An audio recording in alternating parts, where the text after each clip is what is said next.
Friends, welcome back to my channel. இன்றைக்கி நம்ம என்ன பார்க்க போகிறோம் அப்படின்னா, மொறுன்னு பூண்டு முறுக்கு. வாங்க எப்படி பண்ணலான்னு பார்க்கலாம். முதல்ல அதுக்கு தேவையான பொருட்கள் என்னென்னு பார்த்துக்கோங்க. பூண்டு முறுக்குனாலே பூண்டு ஆட் பண்ணாமல் எப்படி, அதனால் ஒரு முழு பூண்டு எடுத்துக்கலாம். பூண்டு பற்களாக நம்ம இப்போ தோல் உரிச்சு எடுத்தாச்சு. பெரிய பெரிய பூண்டு பற்களாக இருந்துச்சுன்னா 10 பூண்டு பற்களே போதும். சின்ன சின்ன சைஸாக இந்த மாதிரி இருந்துச்சுன்னா ஒரு 15 பூண்டு பற்கள் எடுத்துக்கலாம். ஃப்ரெண்ட்ஸ், நீங்கள் இப்போ தான் புதுசாக நம்ம சேனலை பார்க்குறவங்களா இருந்தீங்கன்னா நம்ம சேனலை சப்ஸ்கிரைப் பண்ணிக்கோங்க. நம்ம உரிச்ச பூண்டை மிக்சர் ஜாரில் ஆட் பண்ணிக்கலாம். அடுத்ததாக 1 டேபிள் ஸ்பூன் அளவு உப்பு சேர்த்துட்டு இதை லைட்டாக அரைச்சி எடுத்துகிட்டு வந்துடலாம். கொரகொரப்பாக இந்த மாதிரி லைட்டாக அரைச்சதுக்கப்புறமா கொஞ்சமாக தண்ணி சேர்த்துட்டு நல்லா அரைச்சி எடுத்துகிட்டு வந்துடலாம்.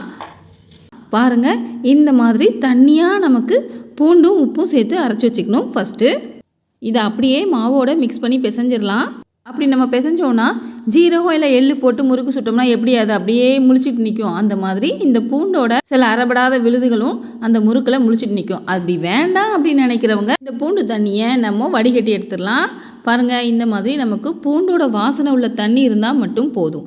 அடுத்ததாக ஒரு கடாயிலேயே நான் மாவு செய்ய போகிறேன். அதனால் அந்த கடாயிலேயே 4 டேபிள் ஸ்பூன் அளவுக்கு வெண்ணெயை உருக்கி எடுத்துக்கலாம். வெண்ணெய் நல்லா உருகி வரட்டும்.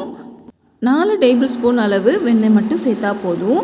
அதிகமாக சேர்த்திங்க அப்படின்னா மாவை பிசைஞ்சிட்டு முறுக்கு சுடும்போது முறுக்கு பிரிஞ்சு பிரிஞ்சு வந்துடும், நல்ல ரவுண்டு ஷேப்புக்கு வராது. பட்டரே வேண்டாம்ப்பா அப்படின்னு நினைக்கிறவங்க ஒரு குழிக்கரண்டி அளவுக்கு கடலெண்ணெயை சூடு பண்ணி எடுத்துக்கலாம். பட்டரை நல்லா உருக்கியாச்சு. அதில் 2 கப் அளவுக்கு அரிசி மாவு சேர்த்துக்கலாம். முறுக்கு நல்ல மொறுன்னு வர்றதுக்காக 4 டேபிள் ஸ்பூன் அளவுக்கு கடலை மாவு சேர்த்துக்கலாம். இதுக்கு பதிலாக வெள்ளை உளுத்தம்பருப்பு இருக்கும் பார்த்தீங்களா, அதை நல்லா பொன்னிறமாக வறுத்து பொடி பண்ணி சேர்த்துக்கலாம். அடுத்ததாக 2 டேபிள் ஸ்பூன் அளவுக்கு மிளகாய் தூள் சேர்த்துக்கலாம். பூண்டு முறுக்கில் பூண்டோட வாடை தான்ப்பா எனக்கு நிறைய வேணும் அப்படின்னு நினைக்கிறவங்க இந்த ஓமத்தை ஸ்கிப் பண்ணிடுங்க. பூண்டோட வாடை மைல்டாக இருந்த போதும்னு நினைக்கிறவங்க ஓமம் 1 டீஸ்பூன் சேர்த்துட்டு அரைச்சி வடிகட்டி வச்சுருக்கிற பூண்டு தண்ணியை ஆட் பண்ணிடலாம். அடுத்ததாக ஒரு பிஞ்ச் அளவுக்கு காயம் சேர்த்துட்டு இது எல்லாத்தையும் நல்லா ஃபஸ்ட்டு கட்டி இல்லாமல் பிசைஞ்சு விட்டுக்கோங்க. ஃப்ரெண்ட்ஸ், நீங்கள் இன்னும் சப்ஸ்கிரைப் பண்ணாமல் தான் இந்த வீடியோ பார்த்துட்ருக்கீங்க அப்படின்னா ப்ளீஸ் நம்ம சேனலை சப்ஸ்கிரைப் பண்ணிக்கோங்க. பக்கத்தில் இருக்க பெல் ஐக்கானையும் கிளிக் பண்ணிக்கோங்க. அப்படின்னா தான் இந்த மாதிரி ஈஸியான டேஸ்டியான ரெசிபிஸ் நாங்கள் போடும்போது உங்களுக்கு நோட்டிஃபிகேஷனில் காட்டும். நீங்களும் அந்த வீடியோஸை உடனே பார்க்கலாம். மாவை முதல்ல கட்டி இல்லாமல் நல்லா பிசைஞ்சிட்டு கொஞ்சம் கொஞ்சமாக தண்ணி விட்டு நல்லா பிசைஞ்சதுக்கப்புறம் 1 டேபிள் ஸ்பூன் அளவு உப்பு சேர்த்துட்டு இந்த மாதிரி நல்லா பிசைஞ்சு எடுத்துக்கலாம். முறுக்குக்கு தேவையான மாவு ரெடி பண்ணியாச்சு. அதை சுடுறதுக்கு இந்த மாதிரி ஏதாவது ஒரு அச்சு, நான் இப்போ இடியாப்ப உலக்கு தான் எடுத்துருக்கிறேன். அதில் ஒரே ஒரு ஹோல் போட்டு அரும்பு முறுக்கு செய்கிறதுக்காக ஸ்டார் மாதிரி ஒரு தட்டு இருக்கும் பார்த்தீங்களா, அதில் கூட நம்ம முறுக்கு சுடலாம் அந்த அச்சு வச்சு. அப்படி இல்லை அப்படின்னா 3 ஹோல் போட்டு தேங்குழல் மாதிரி சுற்றுறதுக்கு இருக்கும் பார்த்தீங்களா, அந்த தட்டை கூட நம்ம யூஸ் பண்ணிக்கலாம். நான் இப்போ ஒரே ஒரு ஹோல் இருக்கிற ஸ்டார் அச்சு இருக்கிற அரும்பு முறுக்கு மாதிரி வர்றதுக்காக அந்த தட்டை உள்ளே போட்டுட்டு அதுக்கு மேலே மாவை வச்சு இடியாப்ப உலக்கோட மூடியை போட்டு நல்லா மூடிடலாம். பாருங்கள், இந்த மாதிரி நமக்கு மாவு வெளியே வர ஆரம்பிக்கும்.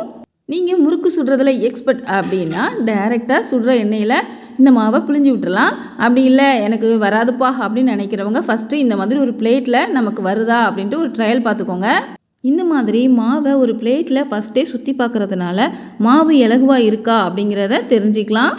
வாங்க, முறுக்கை நம்ம இப்போ சுட்டு எடுத்துடலாம். அதுக்கு அடுப்பில் ஒரு கடாயை வச்சுட்டு முறுக்கு பொரிப்பதற்கு தேவையான எண்ணெயை சேர்த்துக்கலாம். எண்ணெய் நல்லா சூடானதுக்கப்புறமா அடுப்பை மீடியம் ஃப்ளேமில் வச்சுட்டு மாவை இந்த மாதிரி மெதுவாக சுற்ற ஆரம்பிங்க. ஹை ஃப்ளேமில் நீங்கள் வச்சுருந்தீங்கன்னா மாவை இந்த மாதிரி நம்மளால் சுற்ற முடியாது. எண்ணெயில் உள்ள வெப்பத்துக்கு நம்ம கை சுட ஆரம்பிச்சிடும். அதனால் மீடியம் ஃப்ளேமில் வச்சுட்டு இந்த மாதிரி நல்லா அழகாக சுற்றிடுங்க. சுற்றின உடனேயே நம்ம கரண்டியால் போட்டு கிண்டிக்கிட்டே இருக்கக்கூடாது.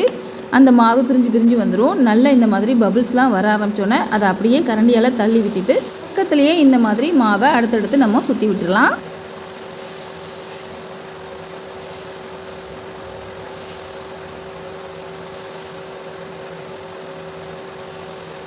இப்போ நம்ம ஃபஸ்ட்டு சுற்றின முறுக்கில் பபிள்ஸ்லாம் அடங்கியிருக்கும். அந்த முறுக்கை நம்ம இப்போ வெளியே எடுத்துடலாம். அவ்வளோதான், பூண்டு முறுக்கு தயார். சப்போஸ் உங்களுக்கு இந்த மாதிரி ரவுண்டாக சுற்ற வரலன்னு வச்சுக்கோங்களேன், பட்டர் முறுக்கு குறுக்குறையெல்லாம் இருக்கும்ல, அந்த மாதிரி நீளமாக சும்மா எண்ணெயில் பிழிஞ்சு விட்டுருங்க. உடச்சி போட்ட முறுக்கு மாதிரி இருக்கும் பார்க்குறதுக்கு. ஓகே ஃப்ரெண்ட்ஸ், இந்த பூண்டு முறுக்கை நீங்களும் வீட்டில் ட்ரை பண்ணி பாருங்கள். டேஸ்ட் எப்படி இருந்துச்சு அப்படின்ட்டு கமெண்ட் செக்ஷனில் கமெண்ட் பண்ணுங்கள். முறுக்கு அப்படின்னாலே எல்லாருக்கும் பிடிக்கும். இந்த பூண்டு முறுக்கு உங்களுக்கு பிடிச்சிருந்தது அப்படின்னா இந்த வீடியோக்கு ஒரு லைக் போடுங்க. அப்படியே மறக்காமல் உங்கள் ஃப்ரெண்ட்ஸ்க்கும் இந்த பூண்டு முறுக்கை ஷேர் பண்ணுங்கள். இந்த மாதிரி ஈஸியான டேஸ்டியான ரெசிபிஸ்க்கு நம்ம சேனலை சப்ஸ்கிரைப் பண்ணிக்கோங்க. பக்கத்தில் இருக்க பெல் ஐக்கானையும் கிளிக் பண்ணிக்கோங்க. அதான் நம்ம சேனலில் புதுசாக ஏதாவது வீடியோ போடும்போது உங்களுக்கு நோட்டிஃபிகேஷனில் காட்டும். நீங்களும் அந்த வீடியோஸை உடனே பார்க்கலாம். ஓகே ஃப்ரெண்ட்ஸ், இதே மாதிரி வேறொரு வீடியோவில் மீண்டும் சந்திக்கலாம். Thank you, bye bye.